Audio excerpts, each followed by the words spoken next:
Primal Video Accelerator. In this video, we're going to look behind the scenes and review the Primal Accelerator online course that teaches you how to grow your YouTube channel. Over the past 6 years, Primal Video Accelerator has come a long way to a worldwide membership under the guiding hands of its founders, Justin Brown and his brother Mike.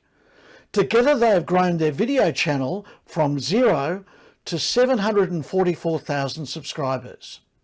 So when it comes to YouTube marketing, they really know what they're talking about.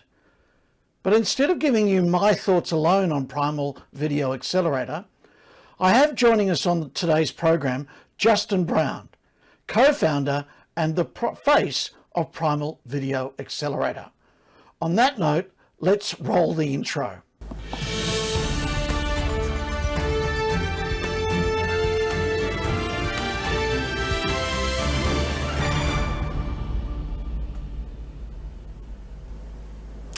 Hello, Justin. How are you? Good. How are you? Thanks for having me on. Very, very good. Now, I came across you a number of months ago when I found your YouTube channel, and I was absolutely blown away, as it says there, where you've got 747,000 subscribers. But your life didn't always start that way. Take us back to the beginning of your journey in YouTube. Well, the beginning of my journey in YouTube was where everyone else starts, is at zero. And we were doing a lot of the things that we thought we needed to do. We were uploading videos randomly, just hoping that people would find them. And I guess it kind of doesn't work that way. So we were doing it with no strategy and no idea of what people actually wanted and what YouTube actually needed from us. So we were wasting a lot of time and spinning our wheels and going through the motions, but not really seeing much success with it. So it took us a while to figure it out. And now that's essentially what we teach, how you can be strategic with your YouTube content strategy and use it as an amazing tool for business to bring in leads and traffic and attract your ideal customers and subscribers as well. Now, for somebody like me who is a small business person used to the traditional sense of doing business, I mean, my way of normally doing business is picking up a telephone, making a cold call. But as you've shown me through Primal Video Accelerator, you can actually now do it via YouTube. What type of impact is what you're doing having on small business people like me? Well, I think in regards to the cold calls, essentially what it lets you do is have an unlimited amount of those cold calls. These are one-way discussions, so it's not as in-depth as a cold call, but you can essentially have all of these fishing lines out in the water where your ideal customers, subscribers, clients, they're all able to find you in their own way, in their own time, when they're searching for stuff and looking for stuff online. When they've got a pain or a problem, what do people do these days? They go to Dr. Google or Dr. YouTube to try and figure it out for themselves or self-diagnose their problem. So what we teach and what we help people with is having them show up, having you show up as the solution, as the answer to those pains or problems and things that people are searching for. Now, take us back to the beginning. I'm just going to bring up a shot here. Tell us about the two of you. It's your brother, Mike, and yourself. How did you start this journey of developing a membership site? I mean, you've got an audience of 700,000 subscribers plus, and it's growing each day. Where did that journey begin for you both? Well, yeah, so I do work with my business partner and my brother. He's my actual brother, Mike, and we've had a few different startup businesses over the years. His background and actually everything about him is totally different to me. So I'm obviously the video guy and more probably in the creative headspace, whereas he is a accountant and process systems guy. So he's worked and been involved in a lot of startup businesses, and obviously with his finance background and everything, he's really runs that side of the business for us. So it really is the perfect combination when it comes to the creative, the video, the YouTube stuff, combining it with the business stuff. So it works well. And obviously the beauty of working with family is that we can totally disagree on something and then go for a beer or whatever afterwards. So it works really well. So At the start, my understanding is that you were making videos on things that, I mean, let's take a bit of a look at your background. I've just got a shot here. You were originally a professional filmmaker, I mean, working for organizations throughout the world. What were you doing back in those days? So I was very lucky. I've had some amazing opportunities to work with some really influential and really crazy people, and probably most of the biggest broadcasting companies around. I've been lucky enough to have a documentary that I produced and directed go on Netflix globally. I've worked with ESPN, Red Bull. I've worked with big wave surfers. Followed one around the world and free divers, and so I guess my background in the production scene is a lot different, and a lot different to what I do and what I teach now. I'd say that now my day job is a lot safer than my previous life back there doing working with extreme athletes and those sorts of things. So from all of that though, and those amazing experiences, that's essentially now what we teach: how to create effective videos that people are going to stick around with, people, and watch and engage with, without the need to go and get a big production company to come out and create these sorts of videos for you. I mean, yes, there are still, some really polished sales videos and things that you might want for your business or for your website, but the bulk of the communication and the bulk of what people actually want these days from you in your content is the more raw, the more real videos where you're actually speaking directly to their pain, problem, or their need, and introducing yourself and your company or your services as the solution. So take us back to the start. I mean, people like myself, I, down the track, would like to be in a similar position to you. Hundreds of thousands of subscribers. I would like to take my business online. What was it like for you? I mean, you've had a 6 year, it's been 6 years, has it, the journey? Yeah, 6 years, almost exactly. It was November. So yeah, 6 years. So take us back to the beginning, and what things did you do then that you wouldn't recommend to do now? Well, I guess the biggest difference would be that we had no strategy or anything going into it. We were literally creating the videos that I was just coming up with an idea, thinking, oh, that's a great tip. If people knew this editing tip, this is going to be a game changer for people. It's going to help them with their editing.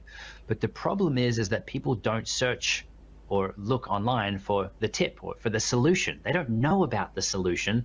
They're stuck over here with the problem, and they've got this problem. They're looking to find it. So even though you think, oh, cool, I'm creating a video around this that's going to help those specific people with this problem, there's a disconnect by not speaking to the problem, not titling your video and doing that research around the problem, which is back where the audience is. So it was really that reframe around our content. How do we get strategic with it? How do we figure out what people are actually typing in to Google or to YouTube, and what do they actually want in the content? Because it's not what me or you or any of us as an expert in our own field, it's not what we think that people want. It is actually what they're typing in. And that's where doing some research before you create your videos can really change the game as far as the performance and the return from creating those videos. Now, having watched a number of things with you, and it became quite clear that at a certain point, your brother, who's more of a systems person, I mean, you're the creative genius behind all this, it was when he came on board that the difference started to occur. What was that difference?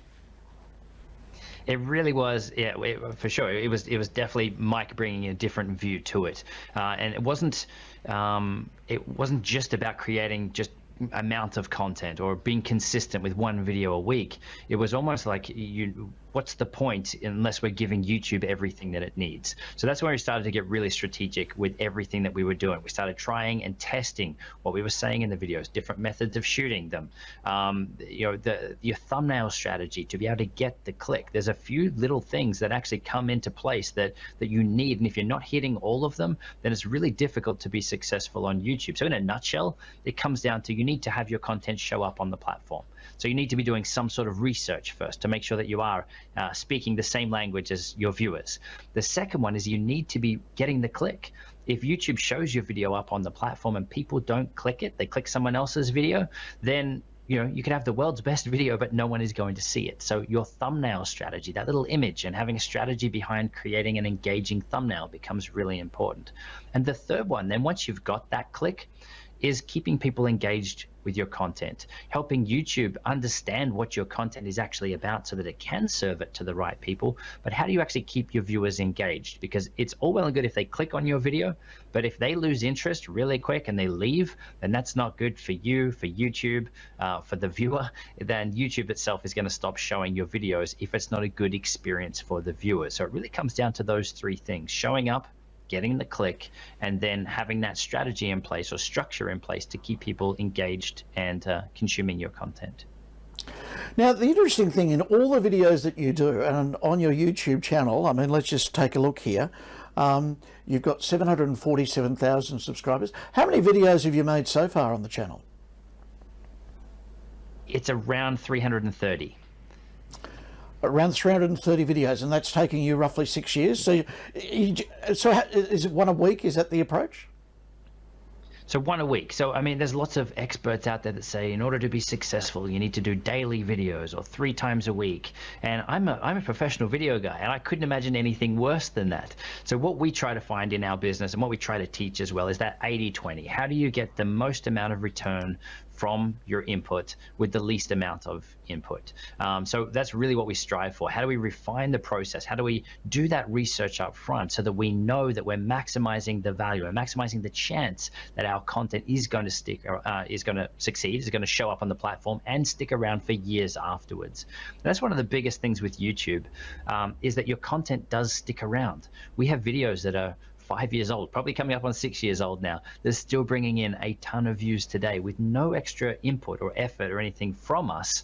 It was all back, in the original video creation and the research that was done at that time. So that's the power of it, especially for businesses and for people that are involved, wanting to connect with their audience. You can invest in this.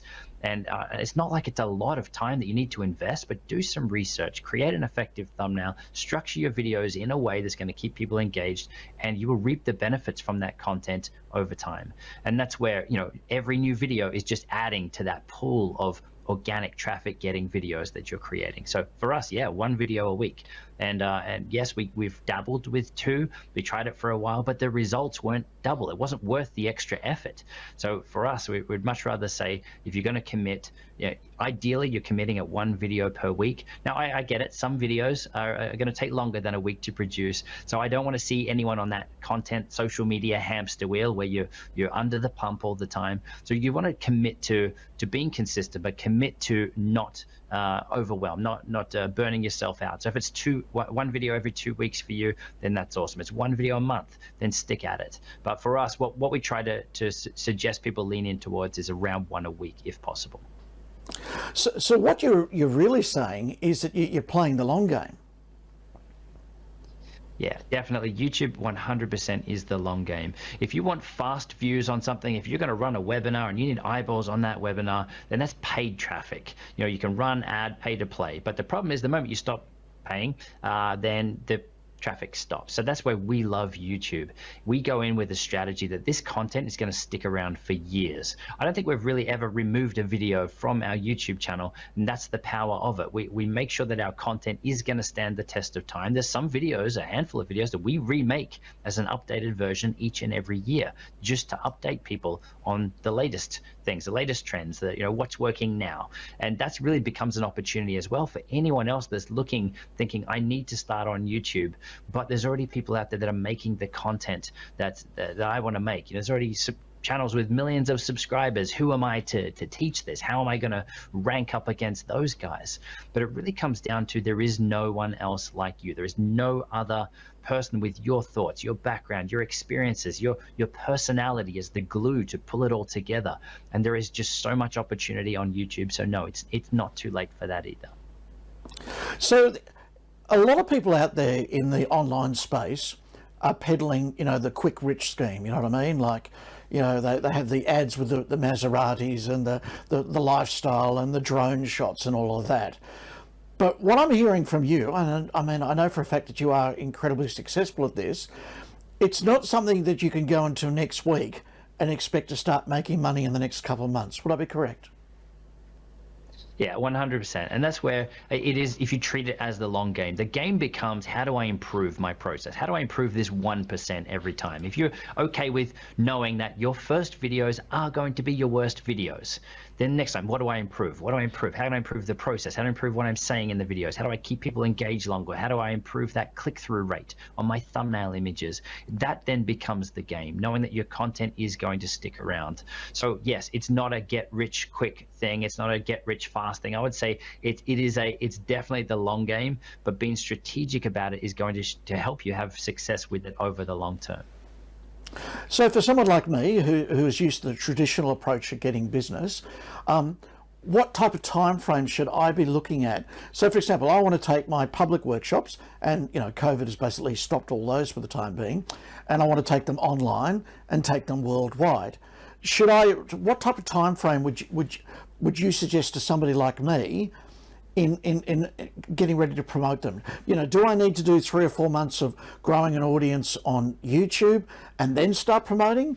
Or, do I just go and do some ads and hope for the best? What would you suggest? I don't think it needs to be one or the other. My personal opinion with this is start the YouTube thing, the organic stuff, as soon as you can, because the sooner you start, you can start to reap those benefits. Beyond that, yes, if you need fast traffic, you're going to run a webinar, put it out to your YouTube audience as well, like if you've started to build that, but also combine it with paid ads or email marketing and those sorts of things as well. It's not really YouTube is going to be the one and only thing that you need to do.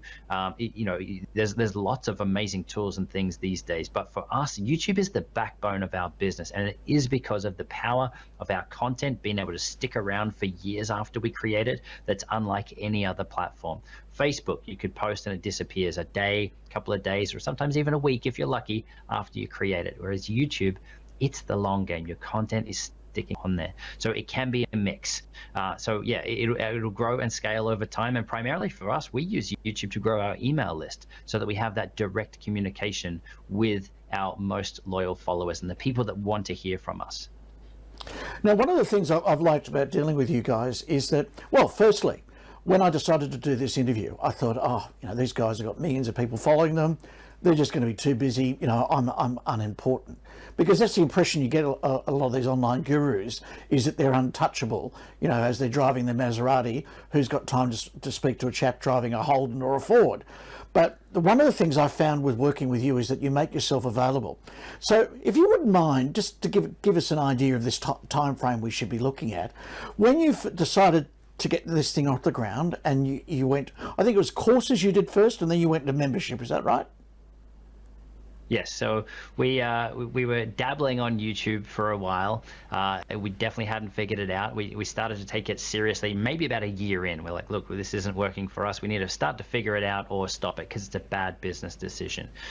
From there, we thought in the online digital marketing space, everyone's saying you need to have a course. So like, let's try a course. And we created a course. And just like most people do when they create their courses, we spend a lot of time creating a course. We all want to create something, that perfect masterpiece, especially as a video guy creating a course around making videos. I wanted it to be so polished and so perfect.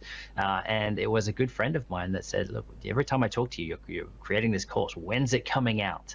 And this is what I see now. A lot of people are forever working on their courses. So it was switching that again, that mindset as to how do I get this out? How do I test this?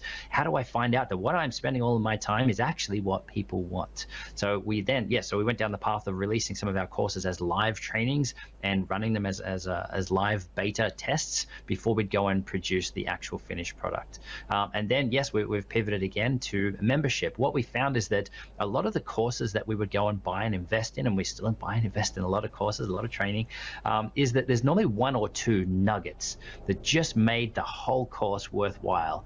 So our goal with the membership was, first off, to make sure that it's always up to date, because you could buy a course and it could be a year out, could be 2 years out. In the YouTube space and video creation stuff's changing all the time. So our goal was to keep it updated, in which case the course model didn't fit as well as a membership.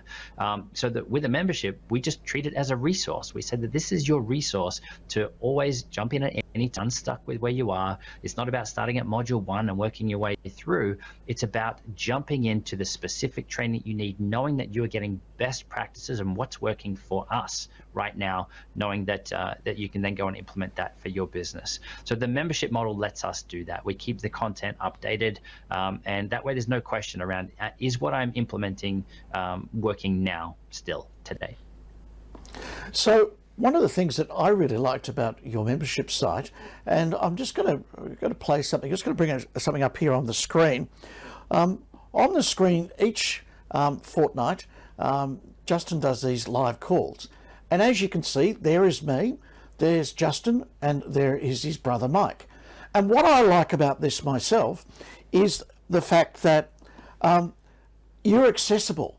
So many of these courses, for example, at the moment, I'm choosing, because I'm always cutting back on finances, and I'm, a member of 2 programs. I've cancelled one, I've kept on yours. The reason I've kept on yours is the access, is the fact that you're willing to come on here and have a chat to me.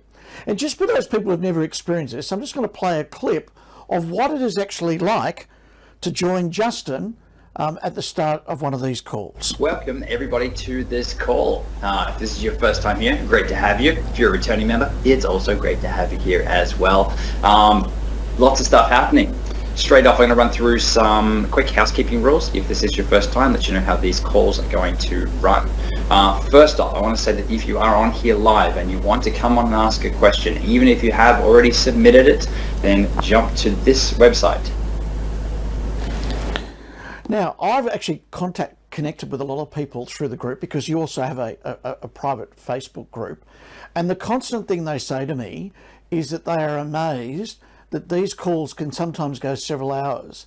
I mean, at a time when most online gurus are making videos, doing evergreen webinars, pretending that they're live, but in actual fact, they're pre-recorded 12 years ago, and they're now sipping champagne on their yacht in the Mediterranean.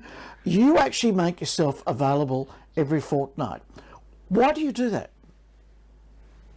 I think it comes down to 2 things. The first one, probably the most important, is I enjoy it. I love it. I love that I can see, based on the questions and things that people are asking, where they might be getting stuck, or in some cases where they might just be holding themselves back a little bit. So a little bit of a reframe or a little bit of training might just help unlock what they need to go and progress to the next level. So I love that stuff. And the second one is it actually helps us create the content based on the things that people are asking. It also helps us then tailor up. All right, we've got a lot of questions around live streaming. Cool, let's go and create a little mini course around live streaming, because that's what our people need. So for us, it's always coming from that place of, how do we give? How do we help our people as much as we can so that they can see success with this stuff? And we spend a lot of money to be in big, top level masterminds, and when we could travel around the world to be in them. And that's the kind of stuff that we wanted to bring into this as well. Yes, at the price point, it is pretty unheard of to have calls that sometimes go upwards of 2 to 3 hours for things like this, but I really think that this is what we would have wanted when we started out, and it really is at some point about scaling the unscalable. And if to me, I love these things. I look forward to them. It means I get to connect with our people and really help them, and yeah, I enjoy it. Is the quick answer to your question. Now, it's interesting though, if people go to the website now, I'm just going to bring up the website for Accelerator right now, you will see that it is currently closed. And this always amazes me, because in my particular experience, I watched a whole series of your videos on YouTube and thought, oh, I must get into this. And then I went to the channel and found it's closed. Why do you only open it several times a year? The biggest reason that we only open at certain times per year and have intakes throughout is that we want to really keep the community that we have in there at a certain level. If we have people dropping in and out all the time, it changes the experience in there. You'll get people jumping in and asking questions that we've covered in the training or on previous calls and those sorts of things immediately without going to look for it. So we're really strategic around when we let people in, because we don't want to damage or tarnish the group. We want to keep that group experience in there at the best level that it can be. So again, this is something that we're trying and testing, but for now what we've found is having these set intake periods, it's easier to manage our people. It's just better for the people that are in there, but who knows in the future where we will take it. But again, this is the same with the online stuff with YouTube. We're always trying and testing stuff, but for right now, we love how this is working. Now, a common question that comes up every time in one of these calls, and I've been on a number of them, and that's why I've stayed, is the access to you, and sometimes your brother joins them as well. But a common question, I think we need to cover this, because it turns people off from actually making videos. Because it's interesting, I'm looking at your set and it never changes. You're always in the t-shirt, you know, it's always the web camera, and I know that you're a professional filmmaker. Why have you chosen such a basic look when you have the ability to make, you know, well, Netflix films, as you mentioned? So, and just, yes, for normally I just use a webcam. For you today, I brought out a little bit of a nicer camera. But yeah, I think I must admit, you do look a lot more in focus. It's not about the quality. I mean, as a video person, this is something that held me back. And again, a lot of people use gear and tech as their procrastination point. I'll create videos when I've got that fancy DSLR or that mirrorless camera. Instead, I'd much rather see people start with the gear that they've got and start going through the motions. You're not going to grow by not actually taking action. So that's what I love to just use basic gear, to use our phones to help people and show them that they can get great results with their webcam, their phones, the stuff that they've already got, because that's what's most important, is the content.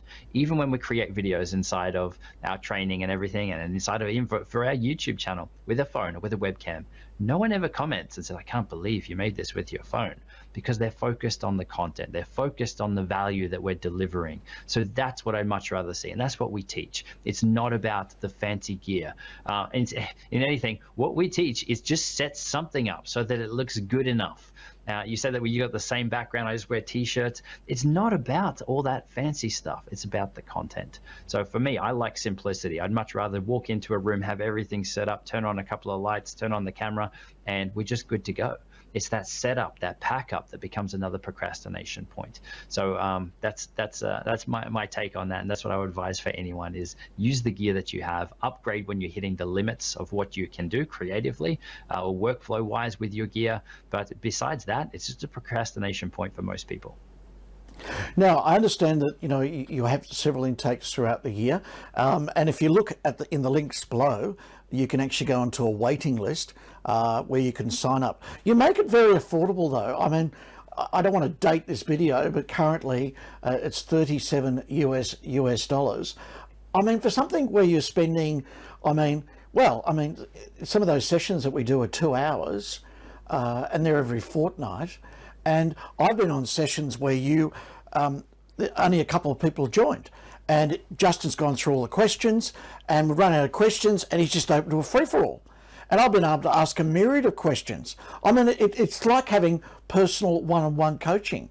Why have you made it so affordable? I mean, it's only at this stage, and obviously in time, as inflation goes up, prices will go up. But currently, my understanding, it's $37 US, which works out just roughly around 50 Australian dollars. How have you made it so affordable?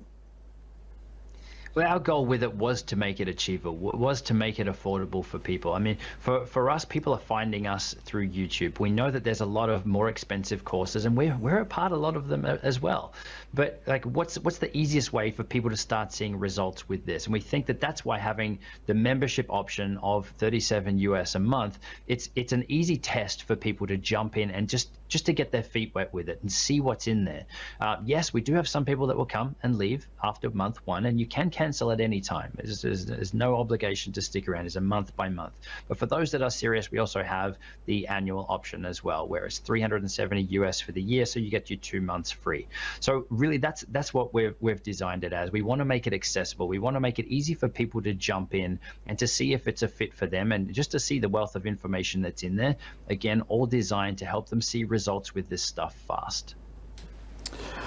Well, Justin, thank you so much for joining us today. And yeah, I look forward to seeing the new people that join Accelerator down the track. And if you'd like to find out about Accelerator, don't forget in the links below, I've got a link where you can sign up to the waiting list and they will let you know. It is an affiliate link, so they will give me a small little commission, which will helpfully pay for some of my membership. It's been fantastic talking to you today. I hope that has helped. Don't forget that you can go to Justin's YouTube page, and he regularly each week makes videos on how you can grow on YouTube. I'm Ken Robinson. Until next time, bye for now.